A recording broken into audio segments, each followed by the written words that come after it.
We're up to quilt square number 16, and this is the design that we're working on today. I'm going to start on those three inner petals, and I'm going to do those in a leaf stitch. Now you can use a different color to the color that I'm using if you like. It doesn't really matter what color you use because the whole quilt panel is so colorful. So I'm just going to show you how I do the leaf stitch. I keep it quite sort of loose and not particularly neat. I'm just trying to add a little bit of texture to each of those petals and just a handful of those leaf stitches, and then I'm going to move on to the next one straight away. Next we've got the satin stitch. I'm using a blue color. I'm just going to fill that shape there. Now notice that I'm starting in the center by placing a single stitch to divide the shape. That just helps you to keep your stitches tidier, I guess. They're going to sit a little bit better straight up and down than if you started on one end. So I'm going to finish on that end, and then I'm just going to come straight out onto the other side, and then I'm going to fill the right hand side.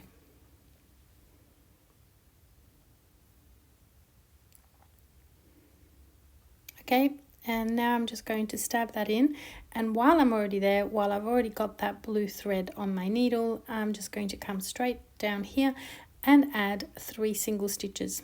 Now you don't have to do it in the blue, you can do it in a different color if you prefer. It's just easier to do it in the same color.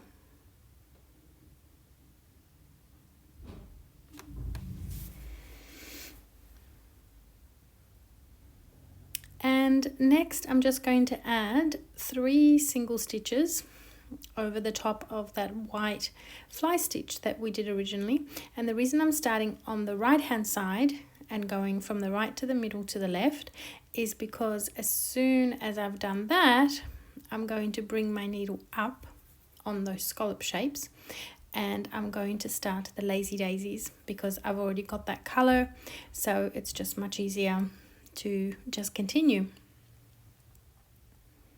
You're just going to add the lazy daisies all the way around, but of course you can use a different color if you want to.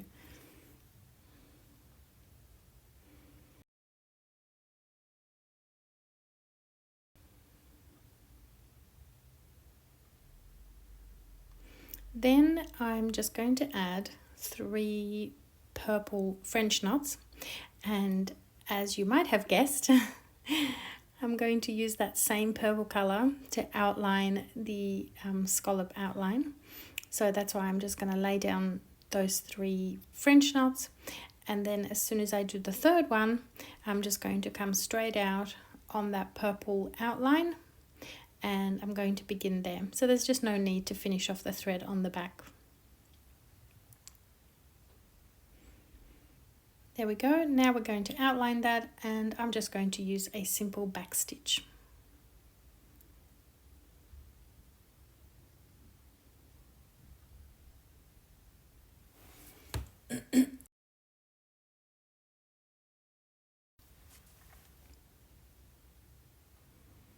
Oops, my stitches are a little bit wonky there. I'm sure yours will be much better. Then I'm going to do the leaves in the olive color, and I'm going to use a fly stitch, but I'm going to show you, if you just keep watching, I'm going to show you how to do the whole leaf here, because when we get to the bottom we're still going to have the sides that haven't been filled. So I'm just laying down the fly stitches, and notice that I'm giving them sort of reasonable gaps in between the stitches, just so we've got that nice texture happening there. And I'm going to add 1 more stitch down the center, and then you can see that we've still got gaps on the sides, but we don't have any room down the middle. So I'm just going to add a couple of single stitches, and that will be enough to create that effect that that whole leaf is there. And then from this point I'm just going to go straight out and start the next leaf.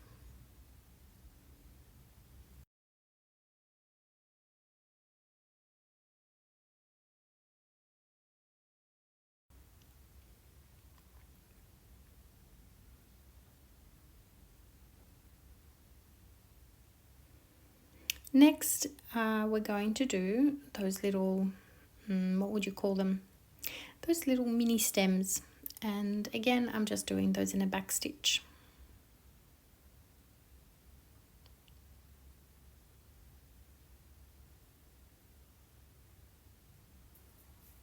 Then the little blue dots, oops, got a little bit of fluff that's come through. Just pull that back. The little blue dots are going to be done in a satin stitch, and once again, please note, I'm dividing the shape in half with a single stitch, and then I'm filling one side, and then I'm going to go and fill the other side. Probably didn't need that extra stitch there on the left. That's okay.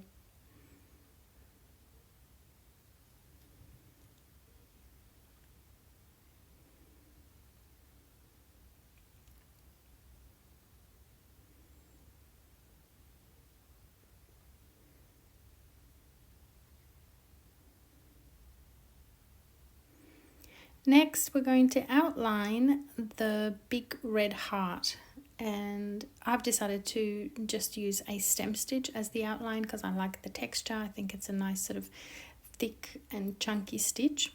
If you wanted to outline it in something else, like a back stitch or even a whip stitch or a chain stitch, you are more than welcome to do so. For me, I find that the stem stitch is quite quick, and that's why I chose it.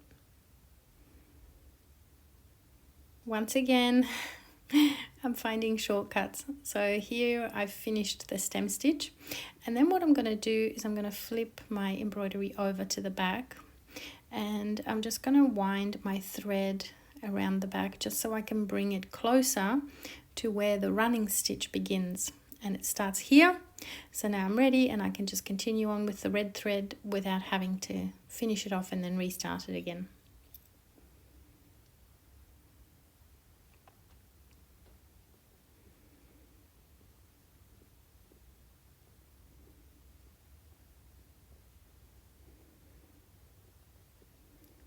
Now the undersides of these flowers I did in a satin stitch, and I've started at the top, moved my way down, and you'll see in a moment that I'm going to continue using that same brown thread to do the whole stem and stitch it all the way to the other side.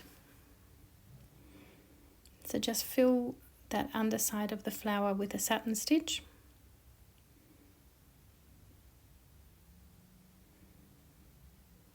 And then finish that off there, and then you can start your chain stitch.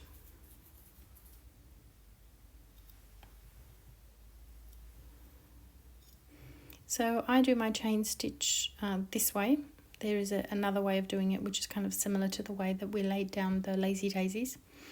I prefer to do my my chain stitch this way. I find it less cumbersome, and it sort of, for me, it comes out a lot neater when I do it this way. I think some people call this the backwards chain stitch. I'm not sure. Or the reverse chain stitch. Maybe that's what it's called. So we'll continue that all the way to the end. I'm just going to squeeze in one more tiny little chain stitch right on that end. And then from here, you've guessed it, we're just going to do the satin stitch. So once again, you're just going to start on the long side, sort of at the top side, and then move your way down towards the stem. Leaves, once again, done in the same way as before. So we're just going to use the fly stitch. Keep little gaps in between your stitches just to give it that nice sort of leafy texture, and do all your leaves the same way.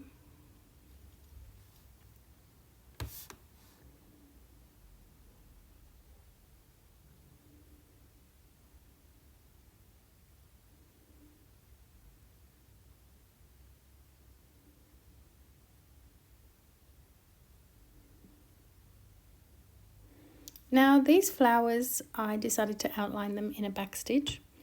I found that that was quite easy because the petals are quite small, and I just wanted a stitch that was sort of not too chunky. So the back stitch sort of worked well, and notice that I'm keeping my stitches very small. They're certainly a lot smaller than the previous back stitches that we did on some of the little stems.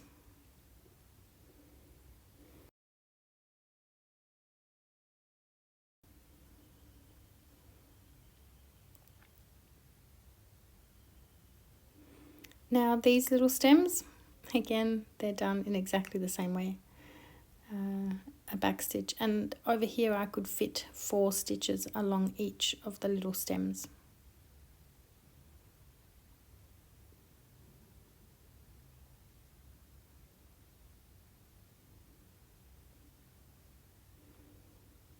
Now inside the flower, I just wanted to add a couple of embellishments. You can do anything you like in any color that you like. So I just added 2 straight stitches and then a French knot sort of right in the middle there.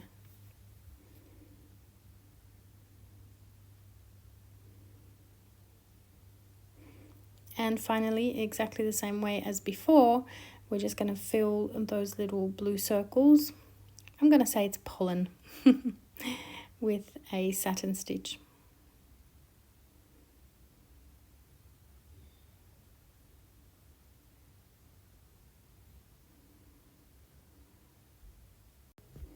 And that's the end of square number 16. I hope you had fun stitching this.